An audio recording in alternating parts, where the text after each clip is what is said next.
Hello students, welcome to my channel. मैं हूं आपकी प्रज्ञा मैम और आज के वीडियो लेक्चर में हम सीजी बोर्ड की क्लास 8 सिविक्स का चैप्टर 6 टैक्स के एक्सरसाइजेस देखेंगे। तो इसके पहले जो 5 चैप्टर्स हैं उसके एक्सरसाइजेस मैंने डिस्कस कर ली हैं। अगर आपने वो वीडियोस नहीं देखे हैं तो प्लेलिस्ट में जाकर आप चेक कर सकते हैं।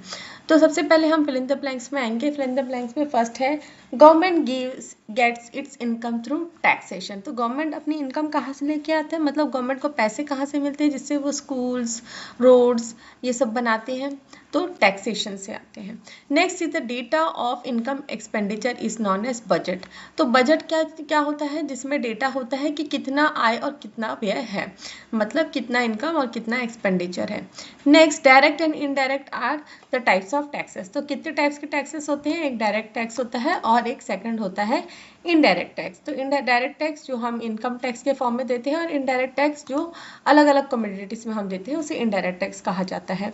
तो when tax is levied the prices of the community increases. तो जब जब टैक्स किसी भी कमोडिटी में टैक्स लगाया जाता है तो उसकी प्राइस क्या हो जाती है, इंक्रीज हो जाती है। Next answer the following questions. ठीक है, क्वेश्चंस के आंसर देने हैं। Explain what is tax. Tax क्या होता है? So tax is the money that people and business have to pay to the government. The government collect taxes to provide important services like roads, schools, hospitals and security. तो tax क्या है? वो एक money है जो लोग और business जो है, ठीक है, लोग मतलब इंडिविजुअल और बिजनेस, जो लोग बिजनेस चला रहे हैं उनको पे करना पड़ता है गवर्नमेंट को। जैसे कि किसी का एक कोई छोटी सी फैक्ट्री है तो वहाँ का जो वो उनका जो बिजनेस है उनमें उसको जो भी उनका इनकम है उसके अकॉर्डिंग उनको टैक्स पे करना पड़ता है। The government collect taxes to provide important services. और गवर्नमेंट ये टैक्सेस कलेक्ट करके क्या करती है, रोड्स बनाती है, स्कूल्स बनाती है, हॉस्पिटल्स है, सिक्योरिटी का काम करती है और भी बहुत सारे काम। ये छोटा सा एग्जाम्पल ही दिया है मैंने। Next is why is tax impose. तो टैक्स लगाया क्यों जाता है, टैक्स लिया क्यों जाता है? पब्लिक फैसिलिटी और service and the facilities like providing water and establishment of hospital, electricity, construction of roads etcetera और also job of the government. तो जो पब्लिक फैसिलिटीज़ हैं, सर्विसेज है, ठीक है, पानी मुहैया कराना, हॉस्पिटल बनवाना, इलेक्ट्रिसिटी का, रोड्स बनवाना, ये सारे गवर्नमेंट के जॉब्स होते हैं, गवर्नमेंट का काम है। और इसके लिए गवर्नमेंट को क्या चाहिए रहता है, पैसा चाहिए रहता है, और वो कहाँ से आता है, टैक्स इम्पोज करके। Next is compare between taxes on goods and income tax. तो हमको ये देखना है कि टैक्सेस जो सामान में टैक्सेस लिए जाते हैं और इनकम टैक्स में क्या फ़र्क है, क्या अंतर है। तो जो टैक्सेस ऑन गुड्स है उसको क्या कहा जाता है, इनडायरेक्ट टैक्स कहा जाता है, और टैक्सेस जो इनकम टैक्स है उसको डायरेक्ट टैक्स कहा जाता है। तो tax added to the price of goods and services. ठीक है, जो गुड्स और सर्विसेज में टैक्स ऐड किए जाते हैं। जैसे कोई सामान खरीद रहे हैं, जैसे कि आपने एयर कंडीशनर खरीदा घर के लिए तो उसमें जो जीएसटी लगता है, गोल्ड खरीदा उसमें जीएसटी लगता है, तो जीएसटी और एसजीएसटी लगता है। तो वो हो गया। सर्विसेज मतलब आप किसी रेस्टोरेंट में खाना खाने का उसमें टैक्स लगता है। तो ये सारे जो है इनडायरेक्ट टैक्स या टैक्स ऑन गुड है। और next is income tax. Income tax paid on a person और कंपनीज इनकम। तो कोई भी इंडिविजुअल है या कोई बिजनेसमैन है, उसका बिजनेस है, उसमें जो टैक्स उसके अकॉर्डिंग, उसके इनकम के अकॉर्डिंग जो टैक्स पे किया जाता है उसे डायरेक्ट टैक्स कहा जाता है।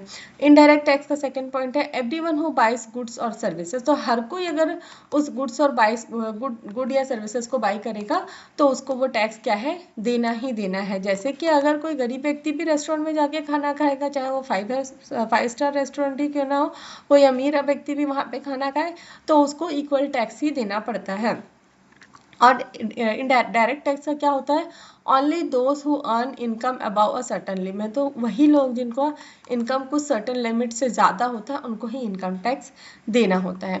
Next is give your ideas whether it is wrong और right if the government charges tax on agriculture production. तो एग्रीकल्चर प्रोडक्शन में अगर गवर्नमेंट टैक्सेस लेती है तो फिर क्या होगा? तो मेरी ओपिनियन में तो ये गलत है, क्योंकि गवर्नमेंट अगर टैक्सेस चार्ज करेगी तो इससे क्या होगा, तो फार्मर्स क्या होते हैं, मोस्टली जो फार्मर्स हैं वो गरीब भी होते हैं, तो पुअर फार्मर्स में may not have enough money to pay tax. तो जो गरीब फार्मर्स हैं, ठीक है, नॉर्मल जो फार्मर्स हैं, जो रिच है और रिच से कम है, वो लोग तो टैक्स पे कर लेंगे, लेकिन जो पुअर फार्मर्स हैं वो कहाँ से टैक्स पे करेंगे।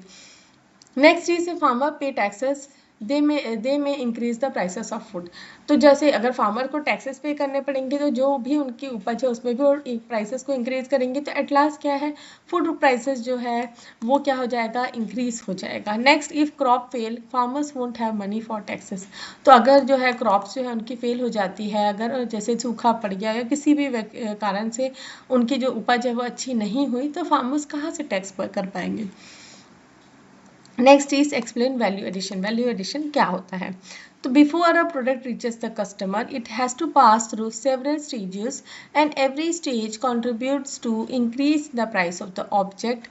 This increase in the price of commodity is known as value addition. तो जो भी प्रोडक्ट है, ठीक है, चाहे वो एक शैम्पू का डिब्बा ही हो, वो कंज्यूमर्स, ठीक है, कस्टमर्स तक रीच करते करते अलग अलग स्टेजेस से पास होना होता है। एक प्रोडक्शन यूनिट हो गया, देन वो होलसेल मार्केट से, रिटेल मार्केट से, फिर एक छोटी सी शॉप में जाएगा। वो स्टेजेस तक जाते जाते जो प्राइस है उस ऑब्जेक्ट का वो क्या हो जाता है, बढ़ जाता है। और यही जो प्राइस का इंक्रीज है उसे क्या कहा जाता है, value addition. Next is explain GST. तो good and services tax is commonly known as GST. तो गुड्स और सर्विस टैक्स जो है उसको जीएसटी कहा जाता है। It is an indirect tax which is left on both goods as well as services. तो ये क्या है, इनडायरेक्ट टैक्स है और किसमें किसमें लगा हुआ होता है, गुड्स। जैसे कि मैंने बताया कि आप कोई सामान खरीद रहे हैं, को चाहे गोल्ड खरीद रहे हैं, घर के लिए एसी, रेफ्रिजरेटर, व्हीकल खरीद रहे हैं, कुछ भी खरीद रहे हैं, तो आपको उसमें जीएसटी पे करना पड़ता है। और सर्विसेज जैसे कि आप होटल में खाना खा रहे हैं, तो इस तरीके की जो सर्विसेज हैं उसमें भी आपको टैक्स पे करना पड़ता है। तो by this the taxation system in the whole country has been brought in unified system. और इस टैक्सेशन सिस्टम के आने से तो वो पूरा जो टैक्सेशन सिस्टम है पूरी कंट्री का एक सिस्टम में आ गया है, एक यूनिफाइड सिस्टम में आ गया है। It indicate same price for all communities in the whole country. और इस टैक्स के आने के बाद से एक कोई भी आप कोई सामान खरीदना चाहते हैं उसका पूरे कंट्री में प्राइस क्या होता है, लगभग सेम होता है।